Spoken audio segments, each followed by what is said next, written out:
2021 foi um grande marco com a entrada da DCTF Web para as empresas do Simples Nacional. Então, de lá para cá, acabou o GPS.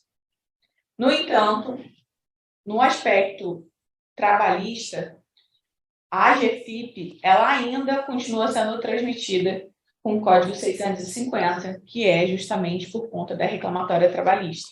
O que é que vai mudar com a entrada dos eventos no e-social? Ele O que vai sozinho. mudar é que não vai mais existir GFIP 650. Tudo vai ser unificado pela DCTF Web.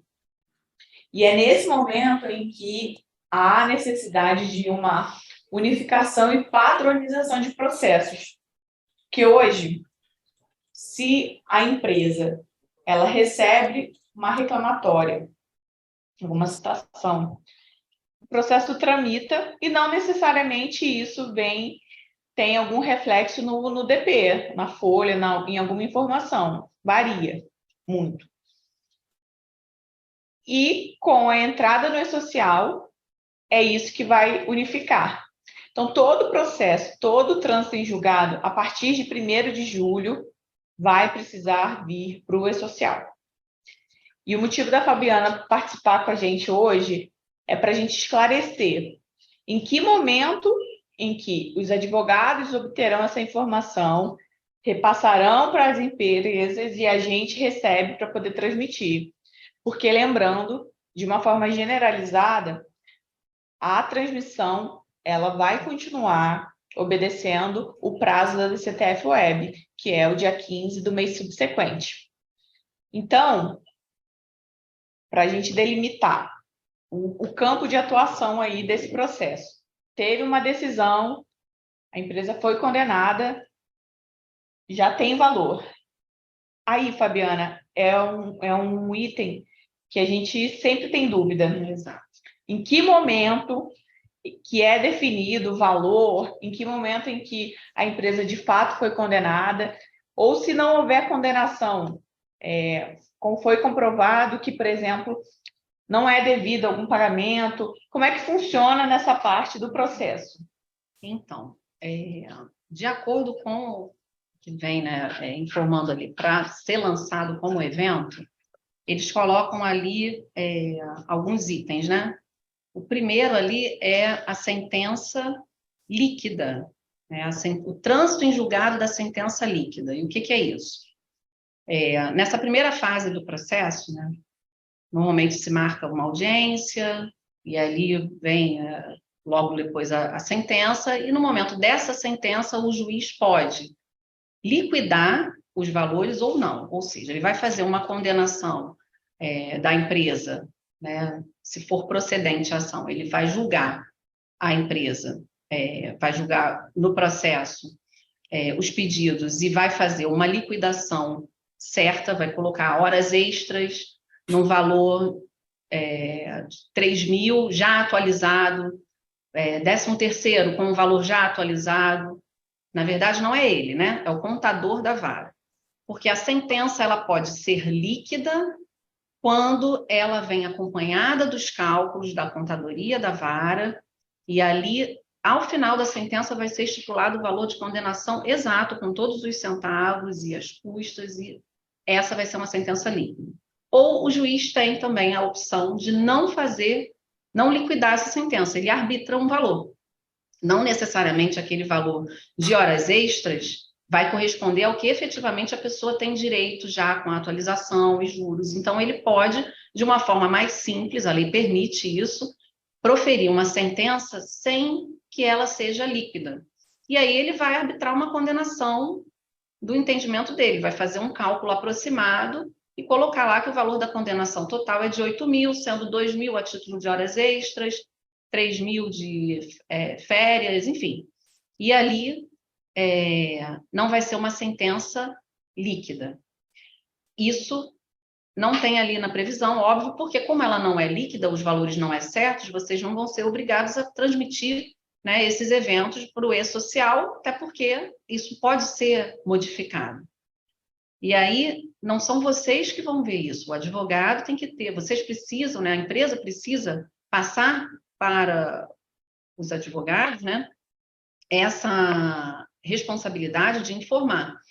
Por exemplo, se agora, numa quinta-feira, já tiver uma sentença que foi proferida na semana passada e agora já vai transitar em julgado, a empresa decidiu não recorrer, e aí teria o prazo para recorrer até quinta-feira, por exemplo, sexta-feira já ocorreu o trânsito em julgado. Então, até o dia 15 de julho, o departamento pessoal vai ter que inserir aquelas informações. E se o advogado não tiver, se vocês não tiverem o PIS, não tiverem todos esses dados que são exigidos, né? Inclusive com os valores lá da sentença líquida, vai ter problema para a empresa, né? Vai incidir multa, enfim, conforme está previsto aqui, depois a Raína vai colocar um pouco mais sobre essa questão da multa. Esse é um ponto que é muito importante. Por quê? Por exemplo, não necessariamente a consultoria trabalhista ou a consultoria jurídica, ela anda junto com a consultoria contábil. Então, por exemplo, hoje, aqui na Múltipla, eu tenho clientes que são da nossa contabilidade e tem alguns clientes que também são da MSA. Então, é uma parceria próxima, a gente compreende, tem de fácil acesso a essas informações. Agora, com a entrada do E-Social, o cliente que tem processos que transitam em julgado e que acontece que é paralelo à múltipla, a gente vai ter que adaptar o processo. Foi bom a Fabiana colocar a questão do PIS, porque acontece com frequência. O que ocorre? A partir do momento em que eu não tenho uma petição, um processo ali, no qual a gente que aponta aqui, eu não acesso sistemas, eu não acesso o processo, não acesso, eu recebo o que o cliente me envia. Essa qualificação é isso, né? E aí é o típico caso que não tem vínculo. Exatamente. Né? E aí, um dos casos, eu não tenho esse funcionário. Informação alguma, né? Porque não tinha vínculo, nada foi passado para... Exatamente. A empresa foi citada, né? Foi intimada, buscando com um ex-colaborador, por exemplo, que busca reconhecimento de vínculo. Eu não tenho ele nada na minha base, eu não tenho nada de informação. E hoje, quando a gente recebe ou apoia esse cliente em alguma informação, a qualificação que vem é básica, é nome, muito mal, assim, completo, são informações, assim, muito soltas. E aí, quando chegou a ser engraçado, porque quando eu coloquei essa reclamação para a Fabiana, ela citou, olha, isso é um absurdo, que existe uma norma, um preceito de dados básicos que eles precisam ter. Só que não gera, até isso aí eu acabei não te falando, mas não gera um indeferimento da inicial. Há um tempo atrás, se não fossem informados os dados, o juiz determinava que fossem informados todos os dados sob pena de indeferimento da inicial e arquivamento. Hoje em dia não é mais possível isso. Então, se o advogado não informar, né, todos os dados que são para vocês aí, filiação, data de nascimento, às vezes está ali na carteira, né, de identidade, mas o PIS, nem todos têm, né? Nem todos têm. Então, eu até coloquei uma situação hipotética, que esse funcionário está buscando reconhecimento de vínculo. E ele é o primeiro emprego, não tem PIS. Aí eu até brinquei assim, o advogado com certeza não vai criar esse PIS para esse cliente. Então, qual é a questão aqui? A ponte entre advogado, contabilidade, é o cliente que vai estar ali no centro. Primeiro, porque a responsabilidade solidária é desse cliente. A responsabilidade de transmissão é da múltipla, sim, a partir do momento que a gente tem esse dado completo. É nossa responsabilidade essa transmissão. Mas qual vai ser a nossa abordagem? De que forma que a gente vai tratar esse assunto? Eu estava conversando mais cedo com a Fabiana e a gente pensou em um formulário no qual, se não veio no processo, vai ter que vir esse alinhamento, essa ficha para esse caso, para que isso tudo seja mapeado. Com antecedência, né? E é por isso a importância desse entrosamento da empresa com o advogado, demonstrar a importância dessas informações a partir de agora. Recebeu lá a citação, né, a notificação apresentar defesa, para comparecer em audiência, já demonstra logo, olha, eu preciso, se não tiver ali esses dados, não querendo prever, né, que haja uma condenação, a gente espera que não tenha, né, essa condenação, que nem precise de nada disso, que não tenha nenhuma informação para se passar aqui para o E-Social, que esteja tudo ok. Mas, na eventualidade, né, de ter uma sentença desfavorável para a empresa, vocês já vão ter todas as informações ali. Então, assim que receber, já solicita para que o advogado faça esse pleito lá no processo mesmo, para que sejam informados os dados, entendeu? Em algum momento ali, né? Se não tiver, para que antecipe toda essa questão. E principalmente nos casos de acordo, né? Porque às vezes já vem uma possibilidade de acordo e no próprio acordo já fica definido ali, já se completam aí os dados, né? E assim, como a gente colocou, cada situação exige uma atuação. Por exemplo, uma das possibilidades aqui que foi elencado na questão dos envios é quando tem homologação de acordo. E aí, na maioria das vezes, né, Fabiana, esse acordo ele é parcelado. Uhum. Ele é parcelado. Então, por exemplo, num acordo, a informação ela vai precisar vir de uma forma assim, muito objetiva. Esse valor foi totalmente indenizatório? Não foi indenizatório? Tem incidência para quê? Porque o âmbito é muito extenso. Vamos lá. Se esse funcionário ele está pleiteando, por exemplo, uma hora extra que não foi paga, ou algum outro adicional que não foi pago durante um vínculo de trabalho, a gente tem dois viés aí.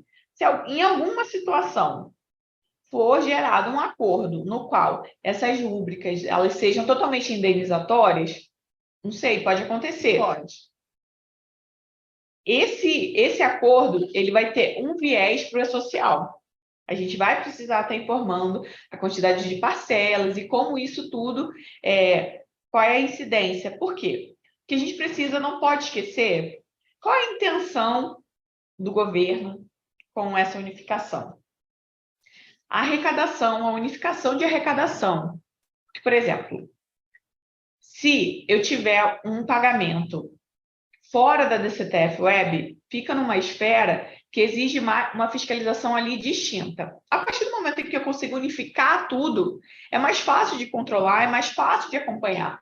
Se tudo foi recolhido, se tudo foi realmente informado. E, além disso, para fins previdenciários, quando a gente fala aqui de um caso que o funcionário está pleiteando um reconhecimento de vínculo, isso vai impactar, em algum momento, uma aposentadoria. Isso é dinheiro público, isso vai impactar o cofre. Então, isso tem pertinência nesse aspecto. Então, quando a gente recebe essa informação, e isso tudo vai acabar, no fim das contas, no departamento pessoal, é importante que se tenha essa minúcia de detalhes, para que a gente tenha aí um amparo para entender qual é o tom daquele processo, porque se é tudo indenizatório, ok, se foi feito em uma parcela ou duas, ok. Agora, se isso foi feito de uma forma parcelada, todo mês a gente vai ter a obrigação de transmitir aquela informação. Se tem uma incidência para imposto de renda, para FGTS, tudo isso tem campo previsto na tabela do evento. Então, vai exigir uma organização, um envio prévio, para que essa apuração seja correta. E também no sentido da empresa não ser onerada de ter que pagar encargos duas vezes, né? E isso também entra muito no mérito de análise, e isso já, o pessoal já falando no sentido da análise de recuperação de tributo, porque foi um item até que eu citei para a Fabiana. Se a empresa, por exemplo, apura a rescisão, apurou a rescisão, nós enviamos lá a multa, termo rescisório com férias, 13º, tudo aquilo. E a empresa, por exemplo, quitou via encargos. Então, ela já recolheu a incidência sobre aquele termo de rescisão. Só pagou os tributos, mas não pagou as verbas rescisórias. Exatamente. Ela pagou os tributos e não pagou as verbas rescisórias. Aí, esse ex-funcionário vai lá e aciona com a justiça. Ele vai cobrar verbas rescisórias que ele não recebeu. Considerando, dependendo do tom da forma como ambas as partes conduzirem, vai ser tributado novamente. Então, tudo isso tem que ser analisado. E aí é importante também a empresa apresentar esse comprovante lá na defesa, olha, não paguei, aí dependendo da defesa, né, qual seja a defesa, apresenta o comprovante do pagamento desses tributos, porque aí no cálculo da sentença não vai constar equivocadamente, porque ali seria, né, um equívoco, com certeza, na sentença, se tem um comprovante de pagamento lá do INSS, né, da contribuição previdenciária, mas no cálculo consta, e aquilo dali vocês serem obrigados ainda a transmitir para o E-Social, porque está ali no cálculo daquela sentença líquida, vai prejudicar.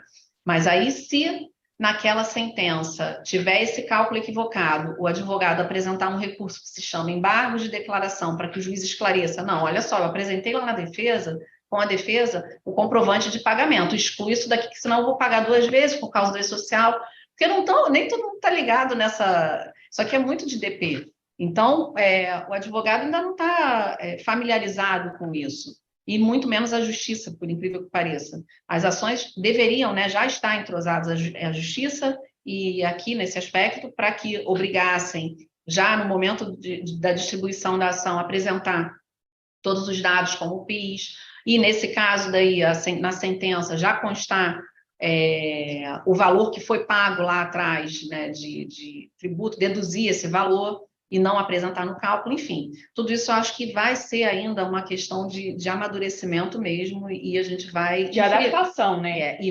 Não, amadurecimento que eu digo da justiça também, adaptação nossa, mas da justiça, porque não estão alinhados ainda. E aí, infelizmente, nesse momento aí de transição, muita coisa vai acontecer. Tomara até que, né, alterem alguns pontos aí desse manual para que facilite para vocês e que a justiça também se torne mais consciente, porque... falando em facilidade, não tem. Facilidade não temos. E tem o outro caso ainda da sentença homologatória dos cálculos, né, que a gente acabou não falando ainda. Isso. É porque, assim, no rol das obrigações de envio, são citadas 5 situações. O primeiro, que na letra A foi indicado e foi citado já pela Fabiana, que é do trânsito em julgado em decisão líquida proferida no processo trabalhista. Esse é o caso que a Fabiana explicou, já vem tudo discriminado, incidência, do que se trata, vem ali bem detalhado. O segundo caso, que a Fabiana vai detalhar agora, que é no caso de homologação de acordo judicial e subsequente do trânsito julgado da decisão homologatória dos cálculos de liquidação da sentença. Isso. No caso de acordo, né? Marca-se uma audiência, na audiência faz ali o acordo, naquele dia o juiz homologa o acordo, ele torna válido aquele... Aquela data é a data que vai definir aí, não é o trânsito em julgado, porque ali o acordo aconteceu, já foi homologado, e é essa data que vai definir para vocês, né, o parâmetro para no mês seguinte, até o dia 15, ser informado. Então, esse é o segundo ponto que trata aqui na norma. O outro ponto é a sentença, o trânsito em julgado da sentença que homologou os cálculos. Por quê? Como eu falei lá no início, o juiz ele pode arbitrar o valor da condenação. Ele não vai enviar para a contadoria da vara e aquela sentença não vai ser líquida. Então, ele tem essa opção porque a lei permite. Nesse caso ali, quando ele arbitra o valor e aquela sentença transita em julgado, porque ninguém recorreu, não vai ser de imediato que a empresa vai ser já obrigada a pagar aquele valor, porque o valor não está líquido, né? Se foi arbitrado, vai ter que fazer o quê? Uma liquidação de sentença. Então, se inicia uma fase de liquidação de sentença, o juiz determina que a outra parte apresente os cálculos, né, o reclamante, depois dá um prazo para a outra parte, a empresa apresentar os cálculos, e depois vai para o contador da vara, e ali se define, através de um parecer contábil, qual é o cálculo correto. E o juiz homologa o cálculo. Então, sai uma sentença, é uma nova, né, sentença, é uma nova decisão com a homologação dos cálculos, onde se define qual é o valor efetivo que a empresa está sendo condenada ali a pagar. Então, definiu todos os valores de contribuição, eventual imposto de renda, custas, tudo naquela sentença, e aí tem o prazo para recorrer, para pagar, né? Ele já define ali para efetuar o pagamento. Se a empresa nada fizer, se não houver um recurso, não houver uma impugnação do reclamante também, que pode acontecer, e aquilo ali transitar em julgado, ou seja, passou o prazo para se discutir aquela sentença, aí sim é que vai definir a data. É o trânsito em julgado dessa sentença, que é a terceira hipótese aqui da norma. Ainda tem mais outra. Que é o caso do acordo celebrado com comissão de conciliação prévia. Sim, aí é muito específico. Mas na prática, o que muda quando tem o acordo? Aí é totalmente diferente, não vai ser num processo judicial, né? E aí a data que coloca aqui é a data do próprio acordo.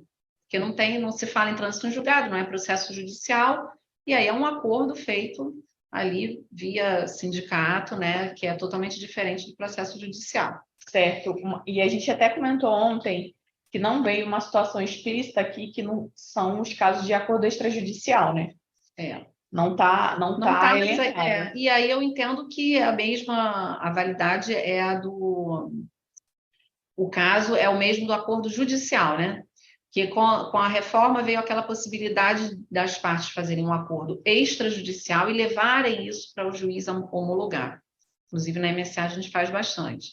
E nesse caso, quando se vai para uma homologação de acordo extrajudicial, seria um outro caso aqui, mas pelo que a gente vê, a data vai ser a mesma. Homologou aquele acordo na justiça, ainda que extrajudicial, vai ser essa data, a data definitiva aqui, para que vocês se baseiem.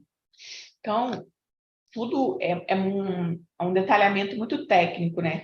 A gente fala de sentença, de homologatória e a questão de todos os recursos, porque uma dúvida que é muito frequente é em que momento que de fato a gente vai ter essa informação, né? Em que momento isso vai chegar até o escritório de contabilidade para que a gente possa informar isso. E aí isso volta para o que a gente começou a conversa. Isso vai exigir uma padronização, isso vai exigir um controle ali efetivo. E uma das sugestões que a Fabiana trouxe, isso no sentido de controle mesmo, é um levantamento ali efetivo de todos os processos que estão em andamento, de todos os possíveis casos já de uma decisão, de um trânsito em julgado, para que esteja tudo dentro do radar.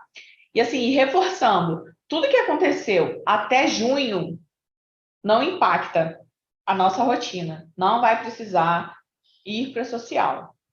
Agora, em julho, eu tenho um pagamento que é de uma parcela remanescente de um acordo, de uma decisão anterior. Precisa ir para o social? Não.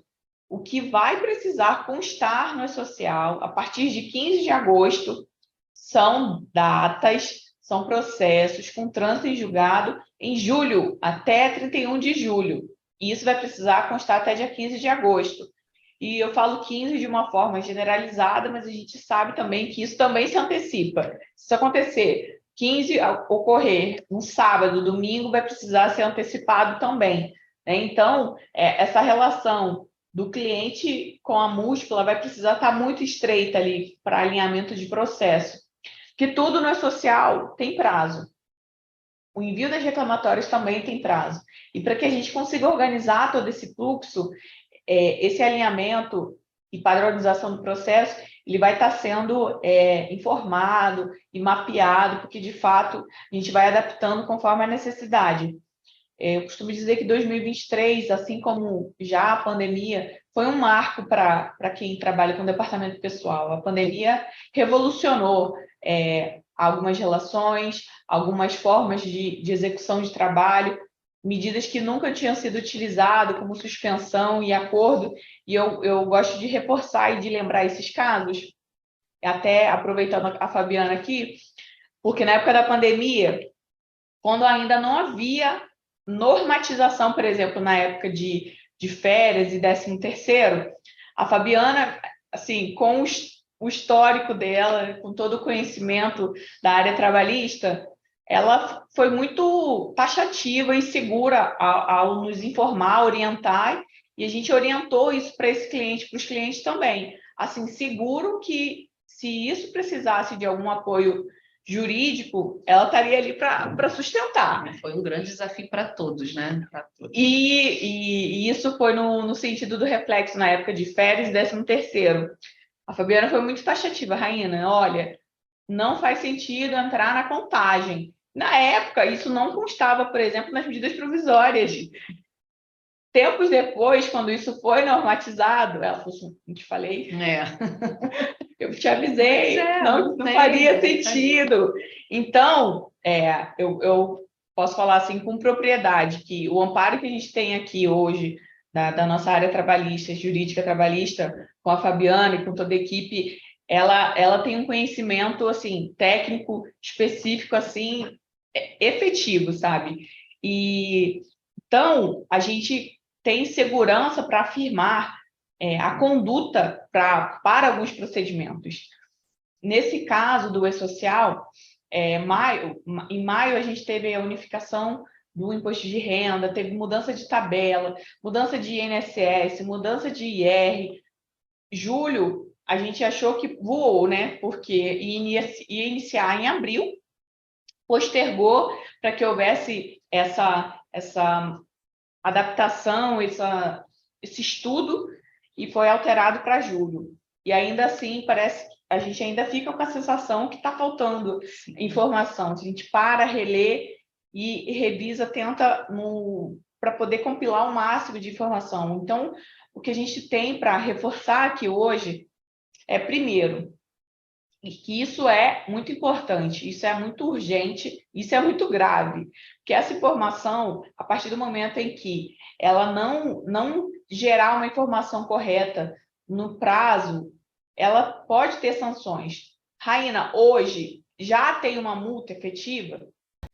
Tem a multa no sentido de omissão dessa informação, mas isso visando o manual não está de uma forma taxativa. Então, eu não posso te falar assim hoje, qual é o valor da multa efetiva por não transmissão. Não dá para afirmar, porque existem algumas situações que realmente variam.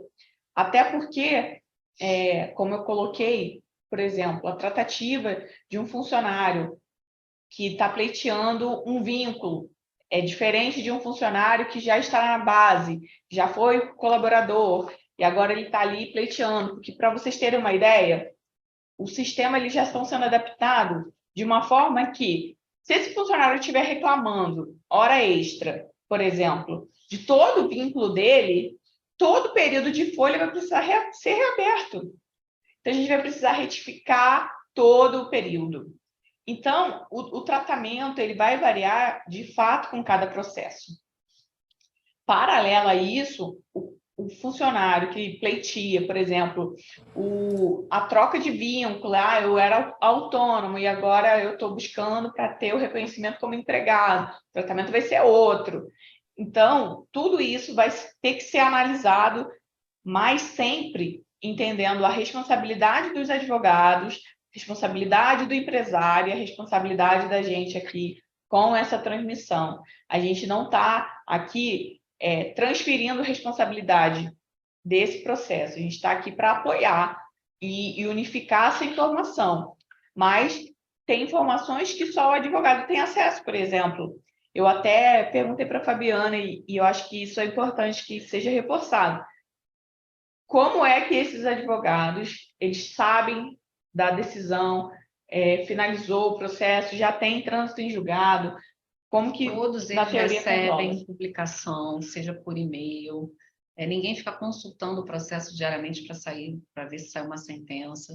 O advogado tem pleno acesso às publicações no nome dele, na OAB dele, então isso é muito tranquilo. O que tem que ter realmente é um entrosamento entre o departamento pessoal e o advogado para que ele tenha essa consciência de que o DP precisa dessas informações para lançar e tem prazo. porque é uma alteração aí substancial. Fazer uma empresa que tem uma quantidade grande de processos, né? Ainda que os processos ainda estejam em fase recursal, quando esse processo voltar e houver o trânsito em julgado, se vier uma frequência muito grande aqui para múltipla, né? Tem que ter essa prévia, o ideal, é por isso a padronização falada anteriormente, para que não venha uma informação, né, uma quantidade absurda de informações ao mesmo tempo, sem que haja, né, Um preparo. Exatamente. Porque é uma base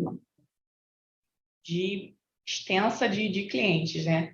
Então, a gente tem que considerar variáveis até mesmo da conexão. Se for um número muito grande de informação, o sistema trava. E tudo isso, acreditem, acontece. Ainda mais quando é algo novo, como é o caso desses processos, né?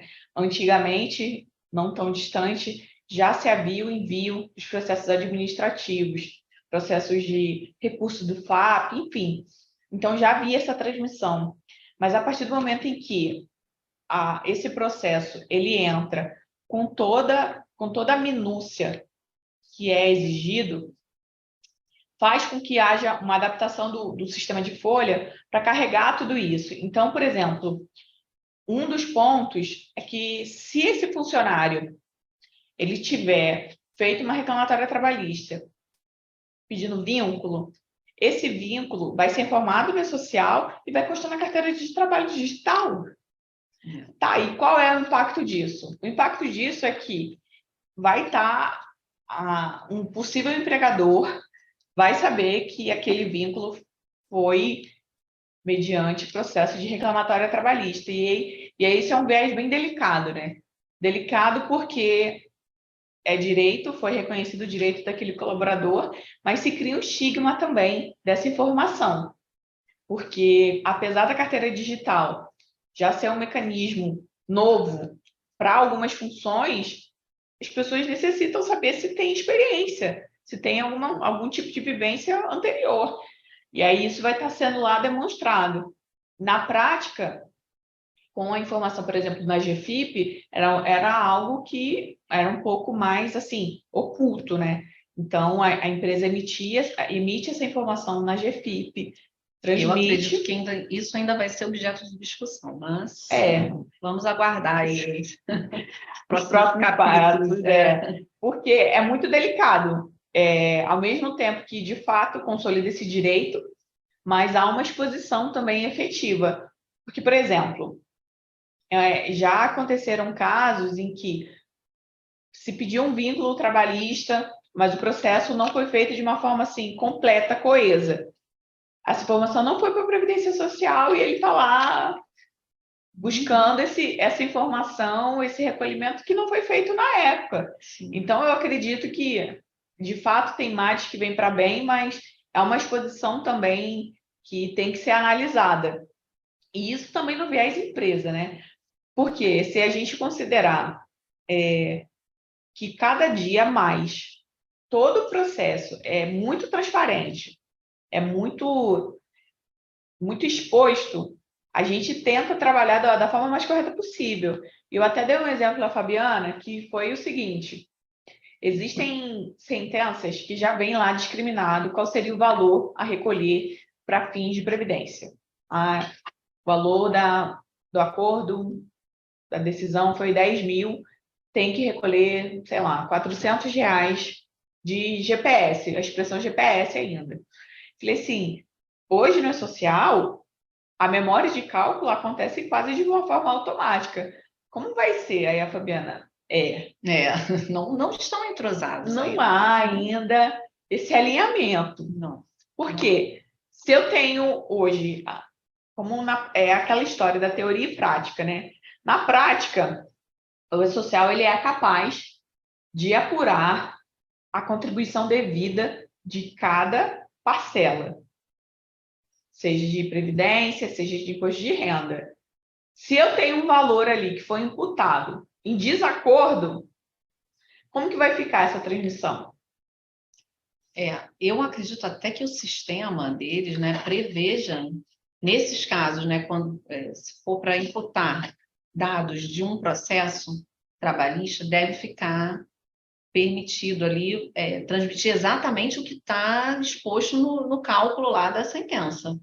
E não seja um cálculo automático. Não permita, né? Não permita. É o que a gente espera. Vamos ver como é que vai vir, vai funcionar na prática, porque a realidade com folha de pagamento hoje, o sistema faz esse confronto. O que é o devido pré-social e o que está na folha. Esse é um dos receios. E até analisando o software de folha, que, por exemplo, hoje aqui na Múltipla, a gente trabalha com Alterdata e com domínio. Eles já estão adaptados para ter essa informação. Então,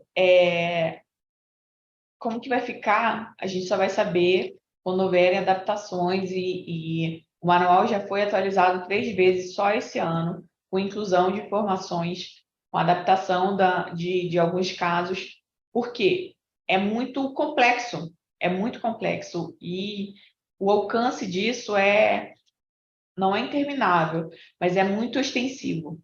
Então, a nossa missão é conseguir compilar isso de uma forma para que a empresa possa cumprir com essa obrigação legal e que faça essa transmissão aí, tenha essa transmissão dentro do prazo correto, que a obrigação judicial com os advogados seja um pouco mais responsável. E isso eu não estou falando estou falando da MSA ou só da Fabiana, eu até comentei isso com ela, falei assim, olha, não é o seu caso, mas a gente vê que os processos que muitas vezes a gente tem acesso é um pouco fora, assim, da realidade da empresa, sabe? Então, os casos até mesmo da tributação, os casos de pagamentos, tudo isso a gente tem que manter tudo bem estruturado, bem amarrado, justificado. Por quê? Você, cliente, vai ter também como questionar o teu advogado, então, assim, mas isso está um pouco de desacordo com o que a gente já pratica hoje na empresa, sabe? Então, essa conscientização. Por quê? Com a reforma trabalhista, reduziu o número de processos, não é isso, Fabiana? Agora voltou. Agora voltou. Mas justamente, né? Essa onda política, ela tem essa variação de fato. Então, é um momento em que a gente analisa e consegue visualizar-se de uma forma muito simples que, de fato, aumentou o número de processos, né? Agora, reduziu no primeiro momento e agora... E agora aumentou novamente. Então, esse ano ainda, por exemplo, tem o FGTS digital que vai ser implementado. E isso também impacta como essas informações de reclamatória serão informadas, serão geradas. Então, vai precisar, de fato, de um alinhamento. Sob viés múltipla, a gente tem trabalhado, assim, com muita frequência para manter uma equipe atualizada, uma equipe capacitada, que consiga se adaptar a todas as mudanças.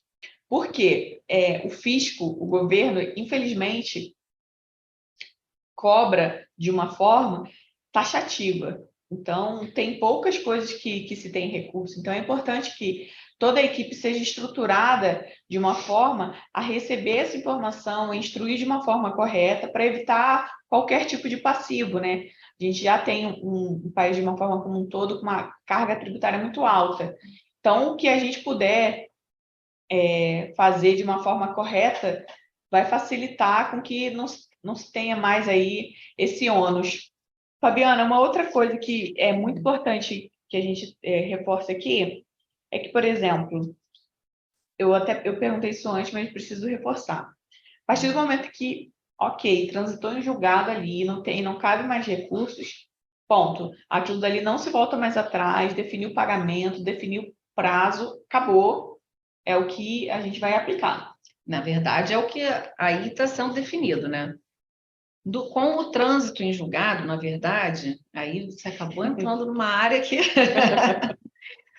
porque na fase de execução ainda se pode discutir aquela atualização, entendeu? Não, a sentença está líquida, transitou em julgado, mas aí o que vocês têm que se ater é que está ali, né?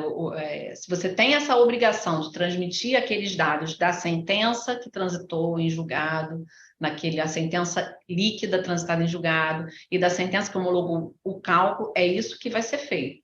Se houver alguma alteração mais à frente, aí não está prevendo. Agora, como que eles vão tratar isso é uma outra questão. Porque, de fato, pode haver alguma discussão quanto a valores, entendeu? E aí eu acho que, considerando essa possibilidade, acho que é por isso que também já foi constituído o evento de exclusão. Ah, então é por isso. Já foi constituído um evento de exclusão especificamente para esse tipo de processo. O processo de reclamatório trabalhista, que é totalmente a par de tudo que a gente já transmite dentro do E-Social, que são os eventos periódicos, os eventos não periódicos. Então, eu acredito que por conta disso. Mas eu acho que o que a gente precisa reforçar aqui hoje é que o meio que isso vai ser feito é só com organização e controle, para que se tenham mais informações no tempo correto, no tempo hábil, para que essa informação seja transmitida de uma forma correta e coesa. Agora, me tira uma dúvida. No caso, quando exige um pagamento de encargos, isso é algo que possa, por exemplo, ser pleiteado uma prorrogação, alguma mudança, sim? Porque, por exemplo, o que eu estou perguntando? Porque no caso prático, a gente não tem ainda essa transmissão, essa informação. Se o meu imposto vence no dia 15, vence, na verdade, no dia 20, eu transmito até o dia 15. E aí eu estou falando de uma decisão que encerrou até o dia 30 do mês anterior.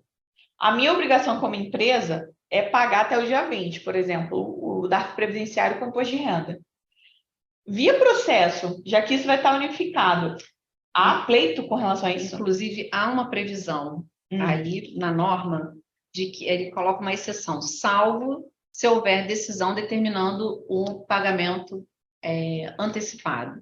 Se o juiz determina que seja comprovado aquele pagamento, né, em 15 dias, e aí ainda não deu, em 5 dias, para ficar mais fácil, né, já que não é até o dia 15.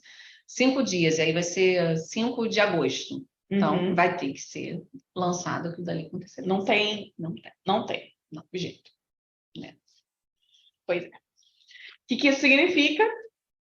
Assim, que além da transmissão, na verdade, existe assim, o pagamento. Aquilo é uma decisão judicial, o juiz não é obrigado a acolher um pedido de prorrogação de prazo. Ele pode ser feito, mas ele não é obrigado a acolher. Na teoria, na prática... Assim, para tributo não tem problema, a questão é mais verbas mesmo. O valor líquido para o reclamante é que está em jogo, né? Se aquele prazo ali para pagamento é que é a questão. Se não pagar, penhora a conta, enfim, são outras implicações, né? Mas para pagamento de INSS, enfim, o máximo que vai acontecer é oficiar o INSS e aí pode executar no próprio processo. São outras implicações, entendeu? Entendi. Compreende a nossa preocupação? Sim, total. E, de fato, o advogado não tem essa consciência, porque não é o nosso dia a dia, né? Vocês estão com outros prazos. Nós temos os prazos processuais e vocês aqui administrativos, né? Isso entra numa outra esfera, no sentido de eu tenho que transmitir isso, mas se o cliente é obrigado a recolher alguma coisa, a gente precisa conceder essa informação em tempo hábil também para esse pagamento. Sim. Agora, tem essa previsão aí, esse que é o problema, salvo se houver uma antecipação desse prazo definida pelo juiz. Então, tem que observar e, por isso, mais uma vez, o entrosamento com o advogado é muito importante. Entrosamento, alinhamento, organização. A organização, porque isso é muito grave, gente, porque a gente entra no mérito de eu preciso disso para amanhã, ou eu preciso disso para hoje. É uma responsabilidade muito grande aqui para vocês, né? Muito, gente. Então, isso é muito delicado. Porque, volto a dizer, é raro, tá? Mas, por exemplo, já teve vezes aqui no Rio de Janeiro, chuva forte, cai a internet, e aí? Você me manda uma informação no dia, que eu preciso do dia para pagar no dia. E aí, como fica? Então, agora, se a gente já está com esse processo dentro de um radar, já sei ali já tenho uma estimativa, já consigo até conseguir analisar se a informação do processo está completa para que haja essa transmissão ou a ciência desse pagamento, isso facilita. Agora, a gente receber informações repentinas, um pagamento repentino, muito temeroso, né? É muito delicado. Sim, sim. É muito delicado. Então, essencialmente, o que a gente buscou no dia de hoje foi compilar as informações no sentido de deixar claro o que vai ser transmitido para o social, quando vai ser transmitido para o social. Então, o que vai ser transmitido é tudo aquilo que, de uma forma taxativa, encerrou. Já tem um trânsito em julgado ali, já tem uma decisão, firmou o acordo, definiu valores, quantas vezes vai ser pago, finalizou o assunto, a informação vem para a múltipla, a gente transmite para o e-social, emite o pagamento que for necessário, mas com as devidas informações completas, analisando se é um caso de um reconhecimento de vínculo de alguém que não estava registrado, ou se é um pagamento extraordinário, ou se é um pagamento complementar, enfim, a criatividade ela é extensa. A nossa preocupação aqui para com os nossos clientes, para com os nossos parceiros, é conscientizar a necessidade de alinhamento do processo. Ainda tem mais um caso que não falamos, que é a decisão, a tutela antecipada. Tem mais um aqui, um item, que além do trânsito em julgado da sentença, da decisão, né? Eles colocam decisão, mas no caso aqui é a sentença líquida que ele fala. O trânsito em julgado da sentença que homologa o cálculo, tem o acordo judicial, tem o acordo pela CCP, né? Os sindicais ali, e tem a decisão que antecipa um pedido, que a gente chama de tutela antecipada. Pode ser que antes da sentença o juiz decida algo, tá? E que envolva alguma questão remuneratória que vocês tenham que fazer essa transmissão. Mais uma vez, o advogado tem que saber que vocês precisam dessa informação para passar para o e-social. Porque sem isso vai ter mais uma implicador. Posso só dar uma... Claro. Porque assim, o manual, ele é extenso. Então, a gente consegue compreender a essência, mas o rol taxativo, ele é muito extensivo, né? Exatamente. É quando fala aqui, ó, da determinação, para quem vê ali logo no início, né, da parte do S 2500, processo trabalhista, vem lá, prazo de envio da determinação judicial para cumprimento antecipado da decisão, ainda que parcial. É o típico caso de tutela antecipada parcial. Esse prazo pode ser antecipado para fins de cumprimento de obrigações decorrentes da decisão judicial. Ou seja, é o caso em que não tem uma decisão, mas o que foi definido será antecipado, isso já vai valer no sentido da informação e do pagamento. Então, tudo isso precisa ser alinhado. Porque se essa pessoa que entrou, né, com a ação comprova que teve um aviso prévio e de forma antecipada o advogado pede para que a empresa efetue o pagamento das verbas rescisórias e ele consegue comprovar, é raro, tá? Mas pode acontecer. E numa decisão antecipada, o juiz faz essa determinação de pagamento, essa informação vai ter que ser lançada de acordo com o que está aqui, tá?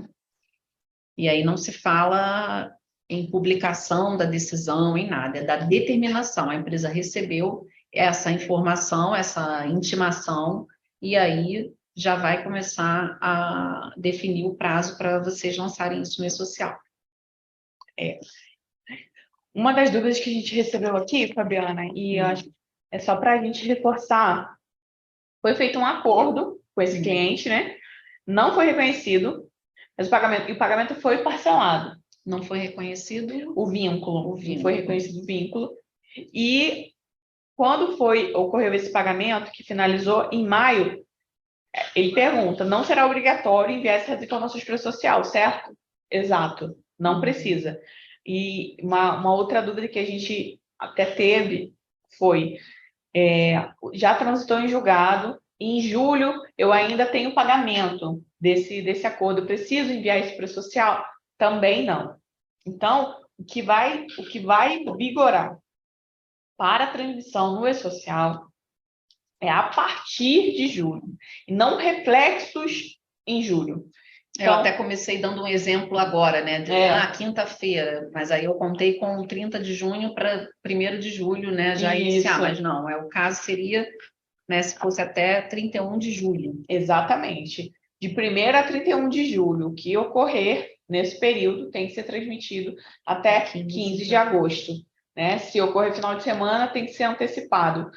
Então, é importante isso, a gente ter essa noção do que ocorreu antes de julho, não vai precisar tramitar. Agora, se acontecer algo até sexta-feira, isso ainda vai ser transmitido via GFIP, ainda vai ser gerado uma GPS avulsa, e sem problemas nenhum, a gente vai continuar nessas transmissões. E se ocorreu algo com data anterior a julho, como não vai para o social, vai continuar ainda no modo anterior, também informando por meio da GFIP, com o código aí 650, que geralmente é o caso. Fabiana, sim, não sem entrar muito no mérito técnico, mas foi uma dúvida que a gente já tinha colocado, a partir do momento que eu tenho essa decisão, a empresa foi sinalizada, existe algum risco de eu obter essa informação, eu precisar de alguma informação e não ter? Por exemplo, não conseguir contactar o advogado da outra parte. O que eu faço? Porque aí, na verdade, os processos, via de regra, não são sigilosos, né? Não. Não. Tem como fazer uma consulta pública, né? Tem o acesso, não precisa, não é só o advogado que vai ter consulta pública. O acesso não é amplo, mas consegue-se ter. A empresa normalmente já recebe lá uma chave, né? Assim que recebe a notificação, e aí ela vai conseguir ter acesso àquele processo. Fora, né? Se não tiver aquela notificação, se tiver conhecimento por terceiro, foi revelia, sei lá, né? Algo nesse sentido. A empresa não teve nem conhecimento daquele processo, só foi ter lá na frente, acontece às vezes, né? Alguém recebeu, isso é o pior cenário, né? Mas acontece. Mudou de endereço, esse tipo de situação. Pois é. Aí vai precisar de um advogado para se habilitar no processo, para ter acesso àquelas informações e tal. Que a consulta pública ela fica um pouco restrita só às decisões e tal, não vai ter acesso às petições. Então, é mais complexo, sim. Então, é o caso, de fato, de, por exemplo... Procurar um advogado para se habilitar no processo. Procurar um segundo advogado para tentar obter essa informação, se o caso seu não consiga ali. Isso. Entendido.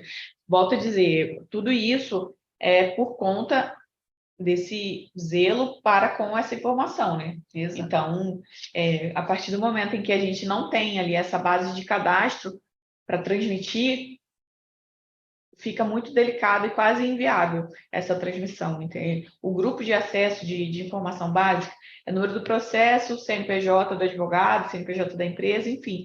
Mas quando a gente entra no mérito dos pagamentos, automaticamente ele já carrega toda a base de cadastro. Então, a base de informação é a mesma base, por exemplo, de uma admissão, que é nome, CPF, filiação, número de PIS.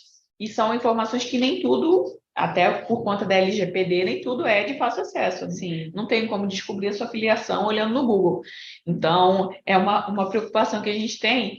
E por a gente ter uma cultura de acreditarem veemente, né, que o contador consegue resolver quase tudo, a nossa preocupação de obter essa informação é sempre nesse sentido. Tem alguma colocação? Não, só reforçar, mas acho que eu já falei bastante, né? Da necessidade aí do entrosamento com o advogado, porque é essencial. Fora isso, acho que já foi muito bem colocado por você.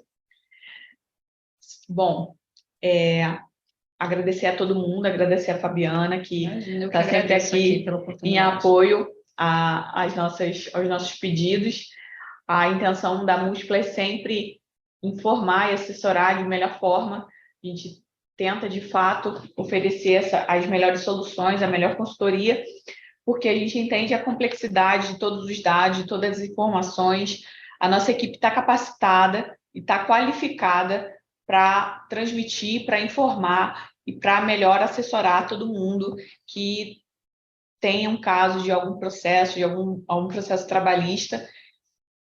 No mais, esse vídeo vai estar disponível em breve nas nossas mídias. Acessem a múltipla.com.br. Muito obrigada e até a próxima. Até a próxima. Boa tarde a todos.